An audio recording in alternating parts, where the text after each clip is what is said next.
ಮಾಡಿದ್ದಾರೆ ಶಿವಮೊಗ್ಗದಲ್ಲಿ ನಿನ್ನೆ. ಯಾಕೆಂದರೆ ರಾಹುಲ್ ಗಾಂಧಿ ಅವ್ರಿಗೆ ಗೊತ್ತು ಶಿವಮೊಗ್ಗ ಕ್ಷೇತ್ರದಲ್ಲಿ ನಮ್ಮ ಅಭ್ಯರ್ಥಿ ರಾಘವೇಂದ್ರನ್ನ ಈ ಬಾರಿ ಮಿನಿಮಮ್ 3 ಲಕ್ಷ ಓಟ್ನಲ್ಲಿ ಗೆಲ್ತಾರೆ ಅವ್ರಿಗೆ ಗೊತ್ತು. ಅವರಿಗೆ ಡೆಸ್ಪಿರೇಷನ್ನಲ್ಲಿ ರಾಹುಲ್ ಗಾಂಧಿ ಅವರು ಕರ್ಕೊಂಡು ಬಂದಿದ್ದಾರೆ.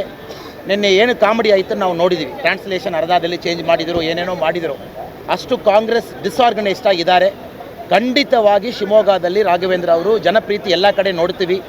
ಮಿನಿಮಮ್ 3 ಲಕ್ಷ ಮಾರ್ಜಿನಲ್ಲಿ ಗೆದ್ಕೊಂಡು ಬರ್ತಾರೆ. ಪ್ರಜ್ವಲ್ ಪ್ರಕರಣದಿಂದ ಏನಾದ್ರು ವೇಗಕ್ಕೆ ಹಿಂದೆ ಬಿತ್ತ ಬಿಜೆಪಿ? ವೇಗಕ್ಕೆ ಪ್ರಜ್ವಲ್ ಇಶ್ಯೂ ಆದ ನಂತರ ಬಿಜೆಪಿ ಇಲ್ಲ, ನಮ್ಮ ಪ್ರಕಾರನ ನಾವು ಯಾವ ದಾರಿಯಲ್ಲಿ ಹೋಗಬೇಕೋ ನಾವು ಹೋಗ್ತಾ ಇದ್ದೀವಿ. ಇದ್ರ ಬಗ್ಗೆ ಅಮಿತ್ ಶಾ ಜಿ ಸಾಹೇಬರು ಎಲ್ಲರೂ ಕೂಡ ಭಾಳ ಸ್ಪಷ್ಟವಾಗಿ ಹೇಳಿದರು. ನಾವು ಯಾವ ಇನ್ವೆಸ್ಟಿಗೇಷನ್ ಕೂಡ ಅಡ್ಡಪಡಿಸ್ತಾ ಇಲ್ಲ. ಜನಕ್ಕೆ ಎಲ್ಲ ಜನರು ಕೂಡ ಗೊತ್ತು. ಇಲ್ಲಿ ಪ್ರಧಾನಮಂತ್ರಿ ಅವ್ರ ಮೆಥಡಾಲಜಿ ಏನು, 10 ವರ್ಷ ಗವರ್ನೆನ್ಸ್ ಏನು ಎಲ್ಲರೂ ಗೊತ್ತು. ಅದೇ ಸ್ಪೀಡ್ನಲ್ಲಿ ಅದೇ ದಾರಿಯಲ್ಲಿ ಹೋಗ್ತಾ ಇದ್ದೀವಿ. ಇಲ್ಲಿ ಮೇಯ್ನ್ ಭಾಳ ಇಂಪಾರ್ಟೆಂಟು, ಸೌತ್ ಇಂಡಿಯಾಕ್ಕೂ ನಾವು ಟೆಂಪಲ್ ಕಾರಿಡಾರ್ ಮಾಡುವ ಸಮಯ ಬಂದಿತ್ತು. ನಾರ್ದನ್ ಪಾರ್ಟ್ನಲ್ಲಿ ಮೋದಿಜಿ ಅವರು ಭಾಳ ಒಂದು ಶ್ರಮಪಟ್ಟು ಟೆಂಪಲ್ ಕಾರಿಡಾರ್ ಮಾಡಿಕೊಂಡು ಬರ್ತಾ ಇದ್ದಾರೆ. ವಾರಣಾಸಿ ಇರ್ಬೋದು, ಉಜ್ಜಯಿನ್ ಇರ್ಬೋದು, ಅಯೋಧ್ಯ ಸಿಟಿ ಇರ್ಬೋದು.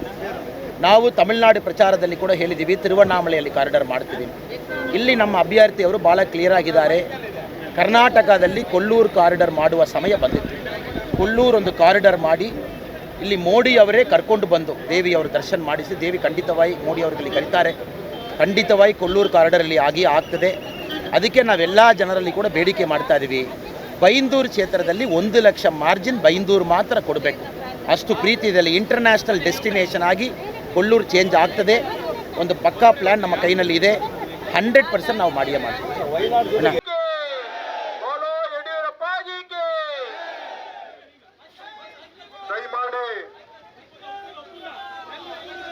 ಒಪ್ಪಂದದಲ್ಲಿ ಒಂದು ಕಾರ್ಯಕ್ರಮ ಮುಗಿಸ್ಕೊಂಡು ಯಡಿಯೂರಪ್ಪ ಸಾಹೇಬರು, ಅಣ್ಣಾಮಲೈ ಸಾಹೇಬರು ಮುಂದಿನ ಹೋಗ್ತಾರೆ. ದಯಮಾಡಿ ಬೈಕಲ್ಲಿ ಬೇಗ ಹೋಗ್ಬೇಡ.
ಮಾಡಿದ್ದಾರೆ ಶಿವಮೊಗ್ಗದಲ್ಲಿ ನಿನ್ನೆ. ಯಾಕೆಂದರೆ ರಾಹುಲ್ ಗಾಂಧಿ ಅವರು ಗೊತ್ತು, ಶಿವಮೊಗ್ಗ ಕ್ಷೇತ್ರದಲ್ಲಿ ನಮ್ಮ ಅಭ್ಯರ್ಥಿ ರಾಘವೇಂದ್ರನ್ನ ಈ ಬಾರಿ ಮಿನಿಮಮ್ 3 ಲಕ್ಷ ಓಟ್ನಲ್ಲಿ ಗೆಲ್ತಾರೆ ಅವ್ರಿಗೆ ಗೊತ್ತು.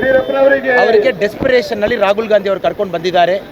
ನಿನ್ನೆ ಏನು ಕಾಮಿಡಿ ಆಯಿತು ನಾವು ನೋಡಿದ್ದೀವಿ. ಟ್ರಾನ್ಸ್ಲೇಷನ್ ಅರ್ಧದಲ್ಲಿ ಚೇಂಜ್ ಮಾಡಿದರು, ಏನೇನೋ ಮಾಡಿದರು. ಅಷ್ಟು ಕಾಂಗ್ರೆಸ್ ಡಿಸ್ಆರ್ಗನೈಸ್ಡ್ ಆಗಿದ್ದಾರೆ. ಖಂಡಿತವಾಗಿ ಶಿವಮೊಗ್ಗದಲ್ಲಿ ರಾಘವೇಂದ್ರ ಅವರು ಜನಪ್ರೀತಿ ಎಲ್ಲ ಕಡೆ ನೋಡ್ತೀವಿ. ಮಿನಿಮಮ್ 3 ಲಕ್ಷ ಮಾರ್ಜಿನಲ್ಲಿ ಗೆದ್ಕೊಂಡು ಬರ್ತಾರೆ. ಸರ್, ಪ್ರಜ್ವಲ್ ಪ್ರಕರಣದಿಂದ ಏನಾದ್ರು ವೇಗಕ್ಕೆ ಹಿಂದೆ ಬಿತ್ತ ಬಿಜೆಪಿ ವೇಗಕ್ಕೆ ಪ್ರಜ್ವಲ್ ಇಶ್ಯೂ ಆದ ನಂತರ ಬಿಜೆಪಿ ಇಲ್ಲ, ನಮ್ಮ ಪ್ರಕಾರನ ನಾವು ಯಾವ ದಾರಿಯಲ್ಲಿ ಹೋಗಬೇಕೋ ನಾವು ಹೋಗ್ತಾ ಇದ್ದೀವಿ. ಇದ್ರ ಬಗ್ಗೆ ಅಮಿತ್ ಶಾಜಿ ಸಾಹೇಬರು ಎಲ್ಲರೂ ಕೂಡ ಭಾಳ ಸ್ಪಷ್ಟವಾಗಿ ಹೇಳಿದರು. ನಾವು ಯಾವ ಇನ್ವೆಸ್ಟಿಗೇಷನ್ ಕೂಡ ಅಡ್ಡಪಡಿಸ್ತಾ ಇಲ್ಲ. ಜನಕ್ಕೆ ಎಲ್ಲ ಜನರು ಕೂಡ ಗೊತ್ತು. ಇಲ್ಲಿ ಪ್ರಧಾನಮಂತ್ರಿ ಅವ್ರ ಮೆಥಡಾಲಜಿ ಏನು, 10 ವರ್ಷ ಗವರ್ನೆನ್ಸ್ ಏನು ಎಲ್ಲರೂ ಗೊತ್ತು. ಅದೇ ಸ್ಪೀಡ್ನಲ್ಲಿ ಅದೇ ದಾರಿಯಲ್ಲಿ ಹೋಗ್ತಾ ಇದ್ದೀವಿ. ಇಲ್ಲಿ ಮೇಯ್ನ್ ಭಾಳ ಇಂಪಾರ್ಟೆಂಟು, ಸೌತ್ ಇಂಡಿಯಾಕ್ಕೂ ನಾವು ಟೆಂಪಲ್ ಕಾರಿಡಾರ್ ಮಾಡುವ ಸಮಯ ಬಂದಿತ್ತು. ನಾರ್ದನ್ ಪಾರ್ಟ್ನಲ್ಲಿ ಮೋದಿಜಿ ಅವರು ಭಾಳ ಒಂದು ಶ್ರಮಪಟ್ಟು ಟೆಂಪಲ್ ಕಾರಿಡಾರ್ ಮಾಡಿಕೊಂಡು ಬರ್ತಾ ಇದ್ದಾರೆ. ವಾರಣಾಸಿ ಇರ್ಬೋದು, ಉಜ್ಜಯಿನ್ ಇರ್ಬೋದು, ಅಯೋಧ್ಯ ಸಿಟಿ ಇರ್ಬೋದು. ನಾವು ತಮಿಳುನಾಡು ಪ್ರಚಾರದಲ್ಲಿ ಕೂಡ ಹೇಳಿದ್ದೀವಿ, ತಿರುವಣ್ಣಾಮಲೆಯಲ್ಲಿ ಕಾರಿಡಾರ್ ಮಾಡ್ತೀವಿ. ಇಲ್ಲಿ ನಮ್ಮ ಅಭ್ಯರ್ಥಿಯವರು ಭಾಳ ಕ್ಲಿಯರ್ ಆಗಿದ್ದಾರೆ. ಕರ್ನಾಟಕದಲ್ಲಿ ಕೊಲ್ಲೂರು ಕಾರಿಡಾರ್ ಮಾಡುವ ಸಮಯ ಬಂದಿತ್ತು. ಕೊಲ್ಲೂರು ಒಂದು ಕಾರಿಡಾರ್ ಮಾಡಿ ಇಲ್ಲಿ ಮೋದಿ ಅವರೇ ಕರ್ಕೊಂಡು ಬಂದು ದೇವಿಯವರು ದರ್ಶನ ಮಾಡಿಸಿ, ದೇವಿ ಖಂಡಿತವಾಗಿ ಮೋದಿ ಅವರಲ್ಲಿ ಕರೀತಾರೆ. ಖಂಡಿತವಾಗಿ ಕೊಲ್ಲೂರು ಕಾರಿಡಾರಲ್ಲಿ ಆಗ್ತದೆ. ಅದಕ್ಕೆ ನಾವೆಲ್ಲ ಜನರಲ್ಲಿ ಕೂಡ ಬೇಡಿಕೆ ಮಾಡ್ತಾ ಇದ್ದೀವಿ. ಬೈಂದೂರು ಕ್ಷೇತ್ರದಲ್ಲಿ 1 ಲಕ್ಷ ಮಾರ್ಜಿನ್ ಬೈಂದೂರು ಮಾತ್ರ ಕೊಡಬೇಕು. ಅಷ್ಟು ಪ್ರೀತಿ ಇದರಲ್ಲಿ ಇಂಟರ್ನ್ಯಾಷನಲ್ ಡೆಸ್ಟಿನೇಷನ್ ಆಗಿ ಕೊಲ್ಲೂರು ಚೇಂಜ್ ಆಗ್ತದೆ. ಒಂದು ಪಕ್ಕಾ ಪ್ಲ್ಯಾನ್ ನಮ್ಮ ಕೈನಲ್ಲಿ ಇದೆ. 100% ನಾವು ಮಾಡಿಯೇ ಮಾಡ್ತೀವಿ.